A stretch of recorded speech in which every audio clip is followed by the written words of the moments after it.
আমি এটা স্যার প্রত্যাশা করিনি যে আপনার মতো মানুষ আমার এই 10,000 টাকার একটা ফ্ল্যাটে স্যার আপনি পা রাখবেন।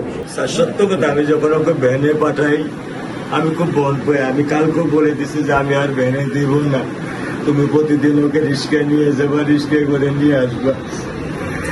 আমি ক্লান্ত স্যার, 10 বছর বয়স থেকে স্যার অবহেলা পেতে পেতে পেতে পেতে স্যার আমি আর নিতে পারতেছি না স্যার। আল্লাহ আমার ভাগ্যে দিচ্ছে, আমি কি করবো কি করবো।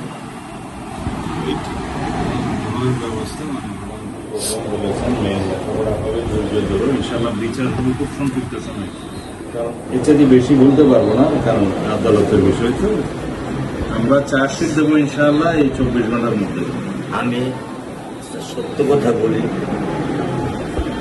আমার 55 বছর বয়সে আমি এত দ্রুত, এত সুন্দর, এত সুচারুভাবে আমি কখনো দেখিনি। এটা আমি বুঝতে পারছি না, এটা তো বুঝতে, এটা আমি বুঝতে পারছি স্যার।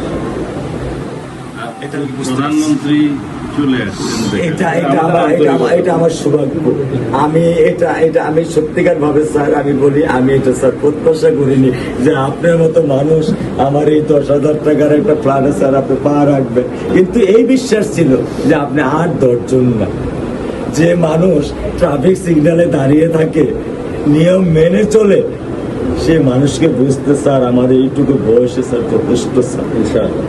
স্যার আপনি একটু ধৈর্য ধরবেন, আমি ওকে কোনো নিয়ন্ত্রণ করতে পারতেছি না। আল্লাহ চায় আপনার সন্তানের এই অবস্থার জন্য যে দায়ী তার বিচার ইনশাল্লাহ হবে, ইনশাল্লাহ শীঘ্রই হবে। একটু ধৈর্য ধরুন। আর মালিক যে আল্লাহ তাআলা মালিক, ওনার কাছে সাহায্য চাই, ওনার কাছে সাহায্য চান, আল্লাহ রহম করলেন সব কিছু দিতে। মানুষ হিসাবে আমাদের যেটা করার আমরা স্যার মিরপুর 10 নম্বর আইডিয়াল স্কুলে ক্লাস 9 এ পড়েছে। টোটাল ওগুলা নিয়ে চিন্তা করবেন না, ওগুলা ইনশাল্লাহ ব্যবস্থা। আপনি যখন যেহেতু বলেছেন, আপনি আপনার কষ্টের কথা বলেছেন, সেই ব্যাপারে আমরা যেটা আমাদের পক্ষে সম্ভব ইনশাল্লাহ। আপনি কিছু বলবেন?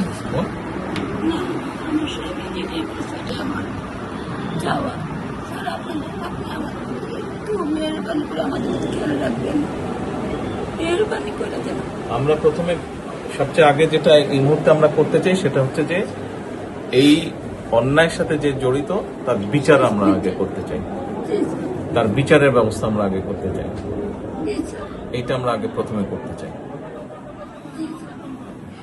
আপনাদেরকে শক্ত থাকতে হবে, ধৈর্য ধরতে হবে, ওর দিকে তাকে শক্ত থাকতে হবে।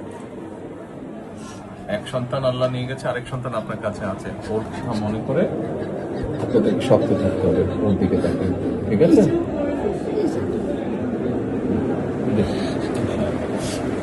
চলে আসবে, হ্যাঁ ভাই, চলে আসবে, আজকে চলবো।